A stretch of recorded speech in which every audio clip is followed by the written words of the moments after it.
તાપી જિલ્લામાં 5000 થી વધુ કાર્યકર્તાઓ ધરાવતું લાયન હાર્ટ ગ્રુપ દ્વારા સતત વિવિધ સેવાકીય પ્રવૃત્તિઓ હાથ ધરવામાં આવી રહી છે, જે સમાજ માટે પ્રેરણાદાયી ઉદાહરણરૂપ છે.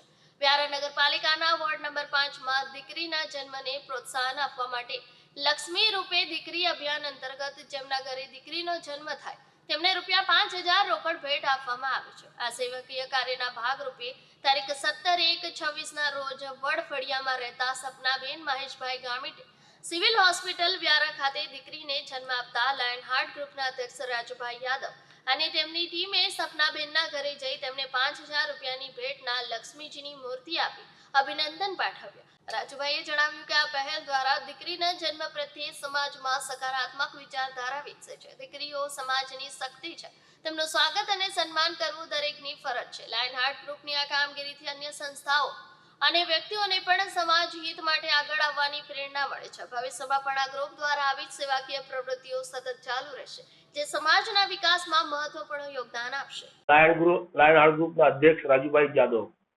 રાજુભાઈ, આપણા દ્વારા એક સરાહનીય કાર્ય કરવા જઈ રહ્યા છે. કેટલા સમય ચાલશે? શું કાર્યવાહી કરો છો?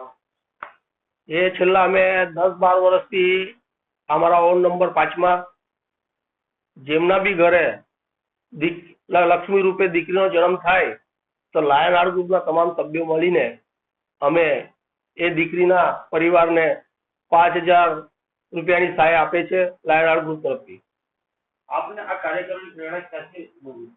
આ કાર્ય કરવાની પ્રેરણા અમને આપણા દેશના યશસ્વી વડાપ્રધાન નરેન્દ્ર મોદી સાહેબ જ્યારે આખા દેશમાં બેટી બચાવો બેટી પઢાઓનો અભિયાન ચલાવતા હોય તો એક દિવસ અમે લાયન હાર્ટ ગ્રુપના તમામ સભ્યોએ બેસીને વિચાર્યું કે મોદી સાહેબ જ્યારે આખા દેશનું આવું ચલાવતા હોય તો આપણે આપણા લેવલ પૂરતું આપણા વોર્ડમાં આપણે આ અભિયાન ચલાવવા જોઈએ. આનાથી આપ કઈ કઈ પ્રવૃત્તિ કરો? અમારે લાયન હાર્ટ ગ્રુપ દ્વારા અમે બ્લડ કેમ્પ, કોઈ ગરીબને ગમે તે જરૂર પડે તો અમે બધા લાયન હાર્ટ ગ્રુપના સભ્ય ભેગા થઈને એને મદદરૂપ થઈએ છીએ. આગળ આપ એવા માટે શું કાર્ય?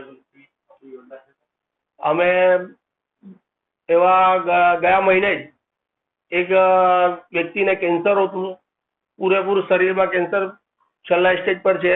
એમના પરિવારવાળા અમારા પાસે આવ્યા, મને કીધું કે અમારી પરિસ્થિતિ આવી છે, અમારા પાસે પૈસાની સગવડ નથી. તો મેં મારા ગ્રુપના સભ્યોમાં જાણ કરી, ભેગા થઈને અમે ચર્ચા કરી અને અમારા ગ્રુપના બધા મેમ્બરોએ યથાશક્તિ પ્રમાણે ₹1,00,000 ભેગા કરીને એ કેન્સરના પીડિત પરિવારના પરિજનોને અમે ₹1,00,000 સહાય આપી. ખૂબ ખૂબ ધન્યવાદ રાજુભાઈ આપનું.